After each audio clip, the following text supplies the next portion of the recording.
accepte mon nom, d'accord? Je vais prendre le temps de faire une petite vidéo parce qu'il m'est arrivé une histoire il y a quelques jours et même parce qu'en fait j'ai des choses à dire.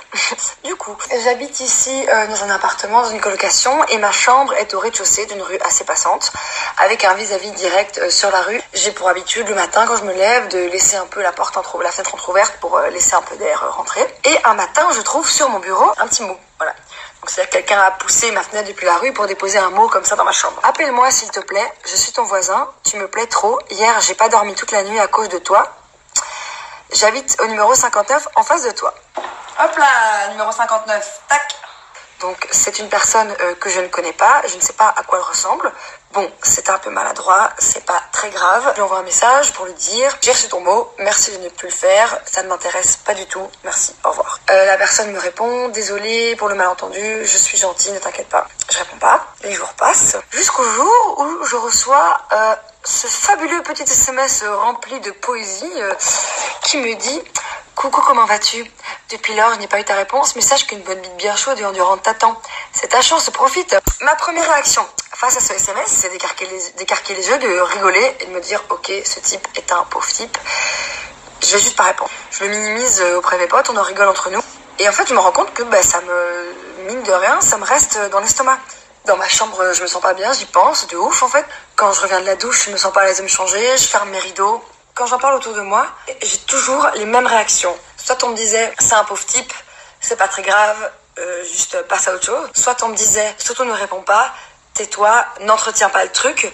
Ou soit on me disait « attention, fais gaffe, ferme bien ta porte à clé, ne dors pas seul, ou surtout ne va pas lui parler, envoie un garçon le faire à ta place ».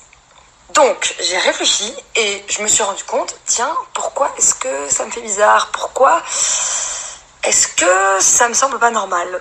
Et en fait, je me suis rendu compte que je vis 3 phénomènes qui me poussent au silence. On me pousse au silence par la minimisation, c'est-à-dire c'est pas si grave, c'est qu'un pauvre type, fais pas attention à lui, il est con. On me pousse au silence par l'ignorance, donc ignore-le, ne réponds pas, n'entretiens pas. Et on me pousse au silence par la peur du danger. Attention, c'est dangereux, surtout ne va pas lui parler ou demande à un garçon de le faire à ta place. Donc c'est-à-dire en gros, ne réagis pas car tu risques d'être en danger. Donc en fait ça veut dire qu'il faut que je me taise par peur de la violence que je pourrais subir. Mais en fait si on y réfléchit bien, le silence c'est une forme de validation. Donc ce que j'ai fait, c'est que j'ai pris une jolie petite feuille, j'ai écrit son joli message sur une feuille et je suis allée sonner chez lui.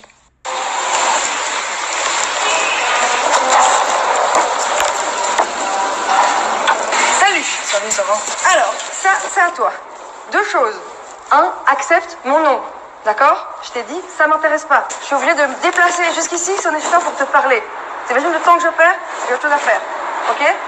2, je suis juste parler parce que ce que tu fais, c'est pas un comportement normal pour venir chez quelqu'un et lui dire que tu lui plais ou que tu as envie de quelque chose. Ça se fait pas. J'espère que tu vas grandir dans ton esprit tout seul parce que moi j'ai pas de temps à perdre à t'apprendre des leçons. J'espère que tu vas le faire tout seul parce que c'est ton travail. Ouais, je t'ai fait ça, c'est juste une erreur.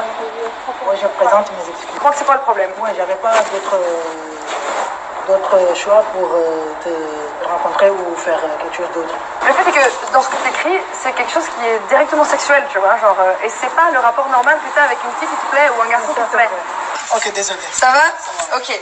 Bon, moi, ça me fait beaucoup de bien. Je veux continuer à ouvrir ma fenêtre pour avoir de l'air parce que je suis pas une victime, je suis pas une proie. Et c'est pas à nous de nous protéger, c'est aux mecs de s'éduquer.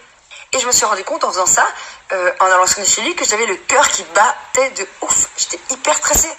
Et je me suis posé la question, est-ce que je me sens en danger? Non, il fait jour, je suis dans ma rue. Mais en fait, j'avais la peur constante d'être un peu folle. Et moi, de mon côté, d'exagérer et de faire une histoire pour rien. Parce que c'est souvent ce qu'on nous dit en fait. Mais les gars, à partir du moment où il y a un malaise, c'est qu'il y a quelque chose de pas normal. Et quand il y a un truc pas normal, il faut élever sa voix. Ok, ça fait du bien. Moi, je vais aller me boire une bière.